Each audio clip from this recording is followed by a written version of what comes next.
ఏపీకి ప్రత్యేక హోదా అంశంకి మీరు అనుకూలమా వ్యతిరేకమా? ప్రత్యేక హోదా అంటే ఇవాళ ఏపీ రాష్ట్రం ఒకటే లేదండి. ఇవాళ అనేక రాష్ట్రాలలో అనేక సమస్యలు ఉన్నటువంటిది. మేము అభివృద్ధి కోరుకుంటాము, అభివృద్ధి కావాలి, ఏ రాష్ట్రం అన్నా అభివృద్ధి కావాలి అనే ఏజెండా మాత్రం మాది ఉంది. ప్రత్యేక హోదా ఇవ్వకపోయినా అభివృద్ధి మాత్రం చేస్తాము అంటారు. ప్రత్యేక హోదా సంజీవిని అంటున్నారు. ఆ రోజే ప్రత్యేక హోదా కుదరదనే ప్యాకేజ్ ఇవ్వడం జరిగింది. ఆ రోజు చంద్రబాబు నాయుడు గారు ఎందుకు ఒప్పుకున్నాడు? మరి ఆ రోజే మాకు ప్రత్యేక హోదా కావాలి, ఈ ప్యాకేజీలు వద్దు అని చెప్పి ఆ రోజే మాతో తెగదెంపులు చేసుకుని బయటకు రావాల్సింది. ఎలక్షన్స్ ముందు మీకు తెలియదా? ప్రత్యేక హోదా ఇవ్వరు. ఇవాళ మీ ఆంధ్ర రాష్ట్రం ఒకటే కాదు, అనేక రాష్ట్రాలలో ఇలాంటి సమస్యలు ఏమైనా ఎత్తుతూ ఉంటే ప్రతి ఒక్క రాష్ట్రంలో ఏర్పడ్డదానికి ప్రత్యేక హోదా కల్పించడం కష్టమవుతుంది. అభివృద్ధి పదంలో ఉందాము, భారతదేశాన్ని అభివృద్ధి పదంలోకి తీసుకెళ్దాము. మన భారతదేశంలో ఉన్నటువంటి అనేక మంది బయట దేశాలలో పోయి ఉద్యోగాలు చేస్తూ మన తెలివితేటల్ని వేరే దేశాలకు తెలివిని అక్కడివ్వడం కాదు, వాళ్ళ యొక్క అభివృద్ధి బయట దేశాలకు అభివృద్ధి అవుతుంది తప్ప మనకు అవ్వట్లేదు. మన భారతదేశం బాగుండాలంటే మన అభివృద్ధి కావాలి అనే ఆలోచన విధానం ఆ రోజు నరేంద్ర మోదీ గారు తీసుకున్న నిర్ణయానికి ఎందుకు తలూపాడు చంద్రబాబు నాయుడు గారు? ఏమన్నా చిన్న పిల్లల అంటే రాష్ట్ర ప్రజలు ఒక 5 ఏళ్ల పిల్లల కంటే ఏం అర్థం కావచ్చు. కానీ ప్రతిదీ కూడా ఏం జరుగుతుందని ఒకప్పుడు మీడియా ఒకటే ఉండేదండి, పేపర్లో ఒకటే ఉండేది. ఇవాళ ప్రతి ఒక్క కుటుంబంలో ప్రతి ఒక్కరికి సెల్ ఫోన్ ఉంటుంది. వాట్సాప్లలో ఏం జరుగుతుందని చూస్తున్నారు, ఫేస్బుక్లలో ఏం జరుగుతుందని చూస్తున్నారు.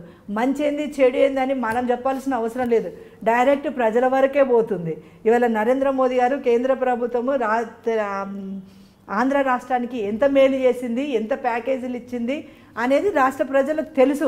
కాబట్టి ఏం చేయాలో అర్థం కాక ఇవన్నీ బహానీ తప్ప ఇంకోటి ఏమీ లేదు చంద్రబాబు నాయుడు. ఏపీలో తెలంగాణలో తెలుగుదేశం పార్టీని విచ్ఛిన్నం చేయడానికి అనగదొక్కడానికే ప్రయత్నిస్తున్న నరేంద్ర మోడీ గారు ఏపీలో వైఎస్ఆర్ కాంగ్రెస్ పార్టీతోనూ తెలంగాణలో టీఆర్ఎస్తోనూ పొత్తు పెట్టుకునే అవకాశం ఉంది రానున్న ఎన్నికల్లో అంటున్నారు.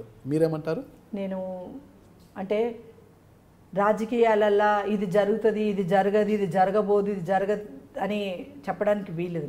ఎప్పుడు ఏదైనా ఎవరితో ఏదైనా జరగవచ్చు, జరగకపోవచ్చు. మళ్ళీ చెప్తున్నా, జరగచ్చు, జరగకపోవచ్చు. కానీ అదే జరుగుతుంది, ఇదే జరుగుతుంది ముందుగా ఆలోచించడం అనేది అయితే కరెక్ట్ కాదేమో. జరగబోయేది జరిగినాక ఆలోచిస్తాం, జరగలేదు కాబట్టి ఇప్పుడు దాని గురించి కరెక్ట్. వాస్తవం, రాజకీయాల్లో ఏదైనా ఎప్పుడైనా ఎలాగైనా జరగచ్చు. ఒకవేళ అదే జరిగి టీఆర్ఎస్ బీజేపీ పొత్తు కుదిరితే సిరిసిల్ల ఎలాగూ కేటీఆర్ గారికి ఉంటుంది కాబట్టి అప్పుడు ఆకుల విజయ గారి పరిస్థితి ఏంటి?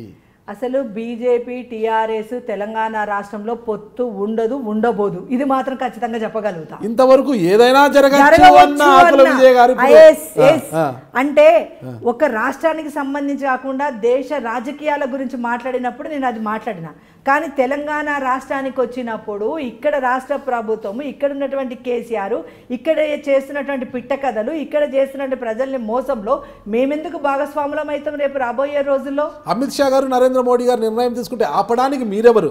తీసుకోరనే నమ్మకం మాకుంది. నమ్మకం మాత్రమే ఉంది, నమ్మకం కాదు. మాకు ఇంటర్నల్ కూడా మాకు చర్చలు జరిగినప్పుడు కూడా టీఆర్ఎస్ బీజేపీ పొత్తు ఉండబోదు కూడా ఖచ్చితంగా చెప్తారు. ఖచ్చితంగా ఇది అధిష్టానానికి వెళ్తే వెళ్ళనియండి, వాళ్ళు చెప్తున్నది నేను చెప్తున్నాను. మీరెవరు చెప్పడానికండి? నేను కార్యకర్తని, నేను బీజేపీ కార్యకర్తని, నాకు రైట్ ఉంది. నేను కూడా నా నాయకులు ఏది చెప్తే అది నేను చెప్పేటువంటి రైట్. వారు పెట్టుకుంటామంటే మీరు వాదిస్తారా వద్దని? అసలు అది జరగదు, ఆ వాదన కూడా రాదు. ఓకే.